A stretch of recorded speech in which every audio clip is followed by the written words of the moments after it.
Hey guys, welcome back. Today we're going to be going over these new water cups we've got. Some of you guys might have had some issues with this style of water cup that has the trigger in it. There's actually a new triggerless style that we've got. We're going to set them up on a bucket system for my chickens. You can use them for ducks, turkeys, whatever other fowl you have as well. We've used these in the past for quail cage mounting systems, and they've become pretty popular. To get rid of this trigger style, but these only mount to a cage. You have to run a line to them, so we've got a new system set up with these new cups to actually mount them onto a reservoir style. So we're going to get some of those put in for you and show you how that's done. Alright, you guys are probably familiar with this style of water cup. When these came around, this is the very first system that ever came out for these, as far as I'm aware. Here's the problem.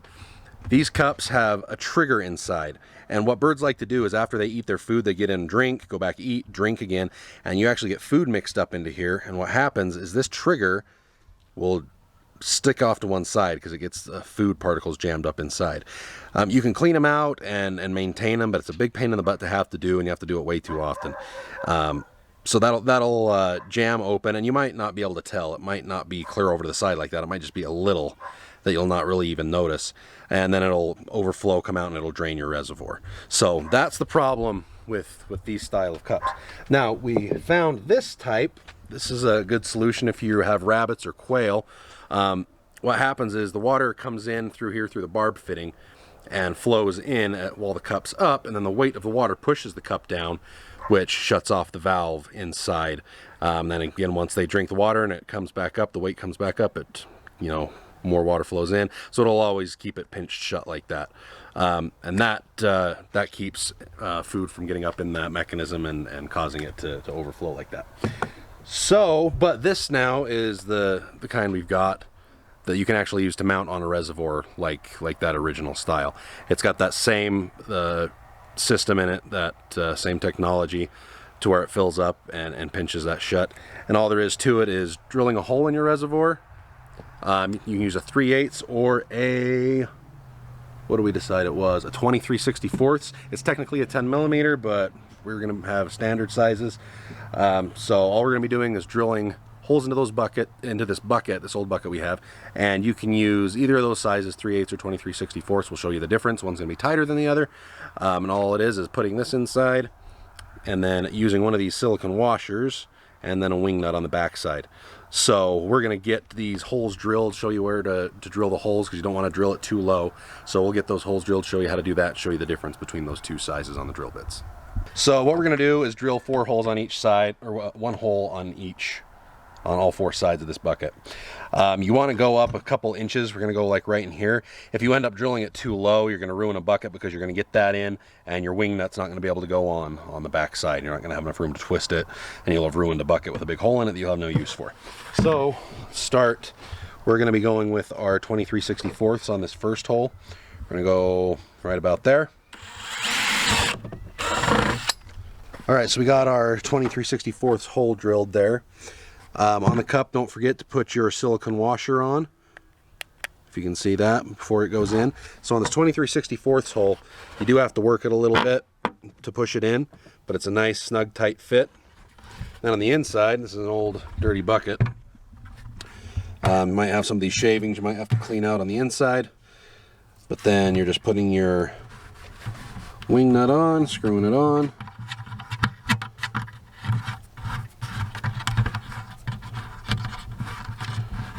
And you might have to go back and tighten it up more after if you find that it's leaking down here. If you see that it's leaking out of the where the hole's from, then you might have to tighten it up a little bit more. But that's the one there. Let's drill a 3/8 hole here real quick. I want to go right about here.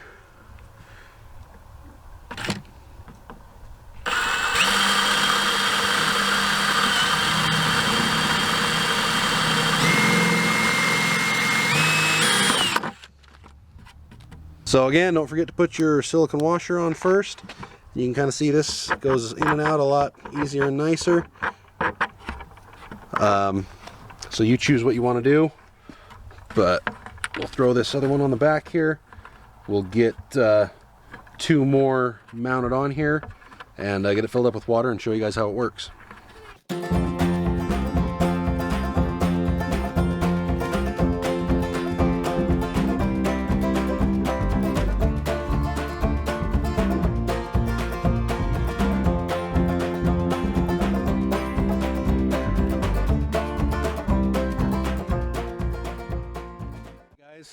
there's the final product. We're gonna go fill it up so you can actually see them actuating and see how they work, and see if the chickens take to them.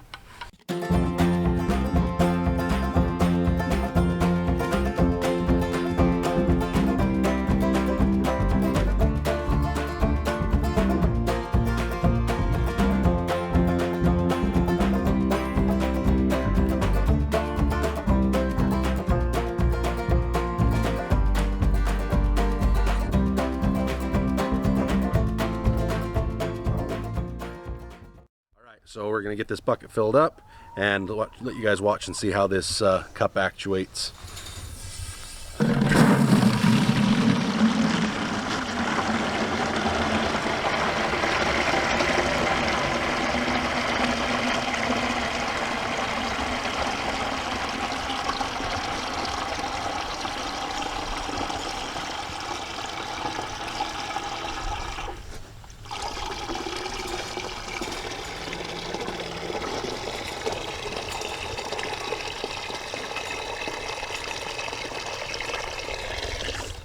So I've got the cup pinch shut now. I want you to see it from another angle. It's empty. You saw how it filled up, but now you can see from the side and watch, and you can see how as the water fills up. So it's going to come up as I let go, and then the water will come up and start pushing it down. So take a look at that.